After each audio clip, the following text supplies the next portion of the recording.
Hello, everyone. Welcome to another episode of Body of Christ Real Talk. This is your host, Joseph Brownlee, Body of Hope. Body of Christ Real Talk. For let's say Body of Host. Not paying attention here. How is everybody? How you doing? 15 minutes. I have 15 minutes to talk about. I'm piggybacking on the last topic I talked about. Being around a person with a fixed mindset. And I'm going to be exploring the differences between having a fixed mindset compared to a growth mindset. And what I left out when I was talking about belief in the church, traditional beliefs, a lot of beliefs we was brought up in believing. What I want to give you now with my 14 minutes left, because I don't have much time to really get into a lot of things, so I want to get right into it without over explaining everything. Now,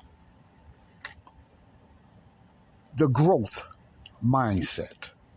The growth mindset. One of the ways we could understand the growth mindset is very basically to break down what a growth mindset thing. That means you challenge it, you exploring more, you learning more. You look at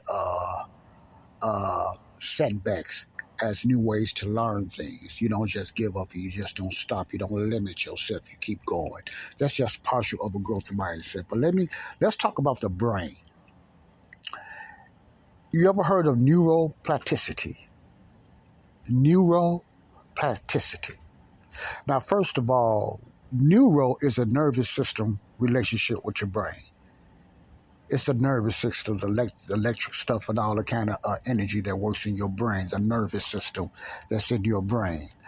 Plasticity is the part of the brain that gives us the ability to gives the brain the ability to be molded or adapted and to learn different things, to restructure, to connect, and stuff like that. In other words, the plasticity means to help it grow, to help you adapt, to help you to reconstruct, to help you. The brain just does all that when it comes to plasticity, neuroplasticity, the little definition of what I got out of that, okay?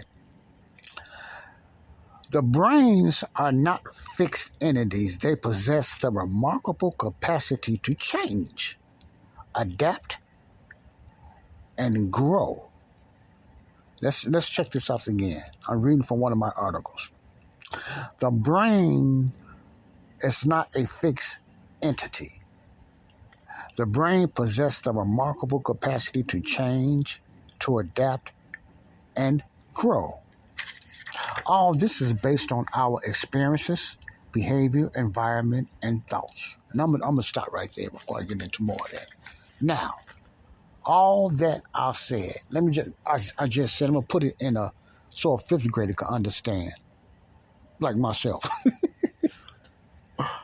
Our brain, the neuroplasticity I was talking about, our brain is remarkable. This God-created brain is remarkable.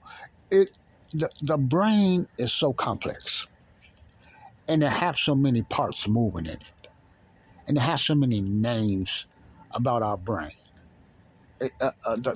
God's creation of the brain is remarkable. I get fascinated over the brain what I do about the heart, which is another fascinating organ in our body. But the brain is remarkable. It's very remarkable. And I'm going to talk about 3 parts of the brain that later on down the line that's very remarkable about our brain. Many don't know about, some people do.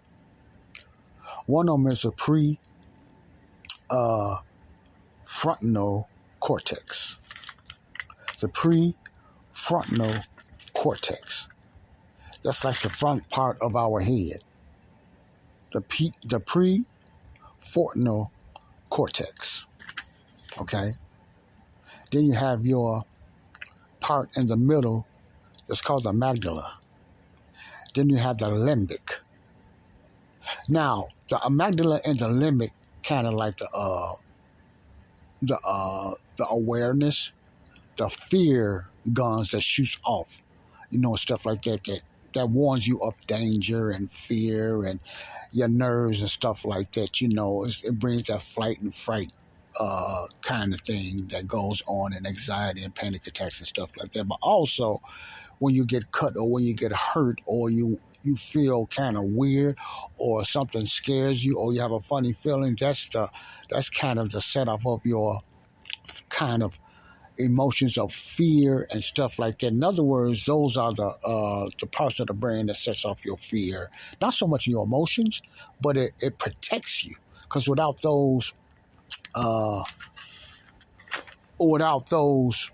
warnings, we would not know what's going on around us.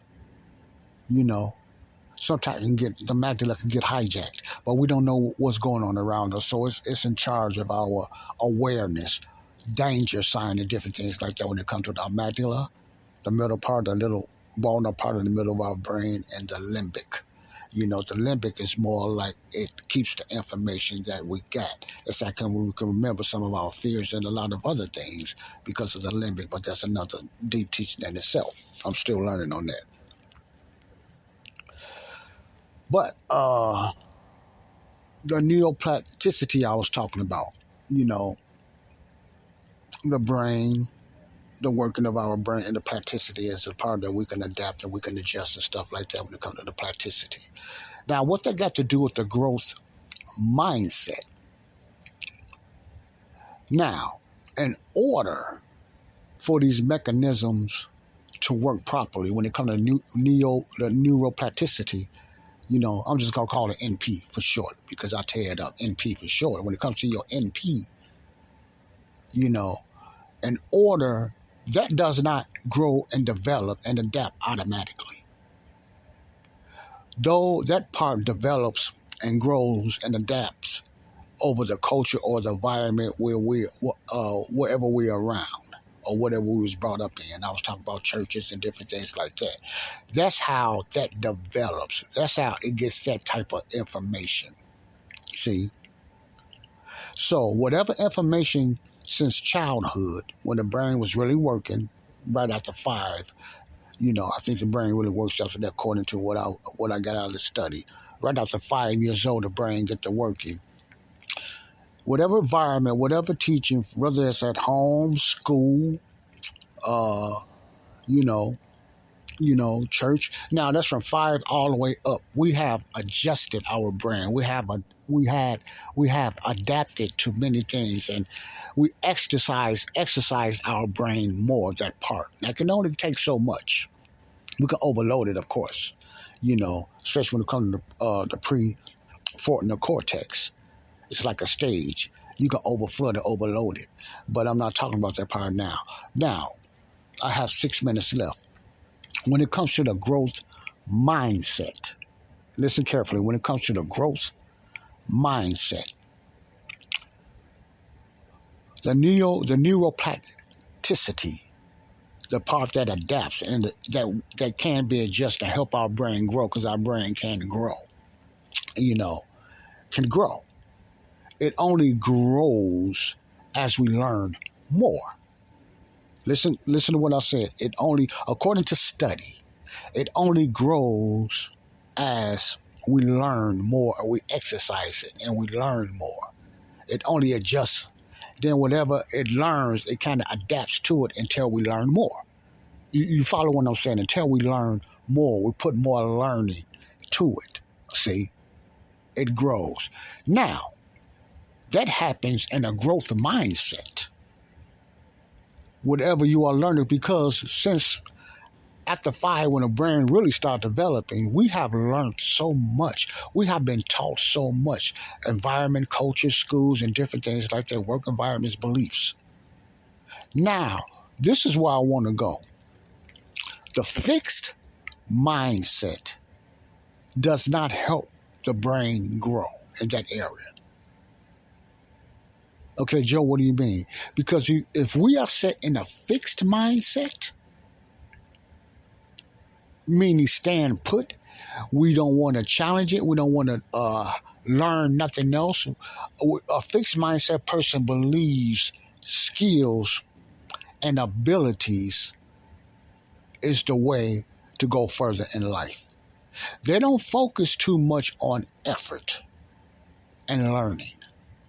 The focus is mostly, if I don't got that skill, God didn't give me that gift, or I don't have that ability, I don't want to learn that. I cannot do it. So a lot of fixed mindset people, I know this bad experience, don't want that challenge. They are afraid of it. It's a certain fear. It brings fear. You're scared of challenging. You're almost scared of success because you believe it's not for you. And therefore, you think you got to have a skill and ability. You stuck on believing skills and ability and talent is the only way you can get further in certain other areas that you never tried. You understand what I'm saying? You might be interested in it, but you don't believe you can do it because you feel that you don't have the skill and the talent and ability. Now, don't get me wrong, some of that is true, but it's not 100% true. So this is where I'm trying to go with this. When it comes to even your belief, you might have been brought up in a certain belief system in your life, period. I talked about the church earlier, but let me go to another way. In your life, and you believe a certain way for over 30, 40, and 50 years. And you always believe that way. See? You never explored anything else. You never wanted to try anything else. You won't allow your mind and your thinking to go that far because you're afraid, because you feel like you need to have more of a training, more of an ability or a certain gift to learn that. Now, there's more to this. That's more of a fixed mindset. They limit themselves. So therefore, their brain do not grow. It stays stagnant. That plasticity I was talking about, neuroplasticity, that plasticity that can grow and then adapt, does not grow. So your brain becomes almost stuck. You become limited. Your awareness becomes limited. Your belief structure is limited because you're stuck in one way of believing. It's like you stuck in going one way, the yellow brick road. You don't believe in just trying this side or that side. You're afraid to look on another side. You've been taught to believe one way. So your brain and your mind and your psyche and your cognitiveness is stuck and it's limited of growing. See, now the opposite of that is the growth mindset. Follow what I'm saying? The opposite of that is the growth mindset. That means a fixed mindset believe failure mainly happens because you didn't have the talent, you didn't have the gift, or you wasn't smart enough. And a lot of times, not all, but most of the fixed mindset, you stop, you don't pursue it anymore. A growth mindset looks at failure as a chance to grow. They look, okay, let me try it another way. They have that no give up way, or they'll try different creative ways until they complete that assignment or until they reach that goal. Their mind is not so much focused on a perfectness. Their mind is not focused on certification. Their mind is not so much focused, not even on the finish line. Their mind is mostly focused on learning, even through failure. That brings growth to the mind. That's how you exercise your mind. That's a growth mindset compared to a fixed mindset. Okay? I'm going to get more into this because this is very fascinating about this God-created brain that we have. And majority of us don't even use it or understand it, including myself, like we should, as a believer. God bless you all. Body of Christ, real talk. Peace out. Love you all.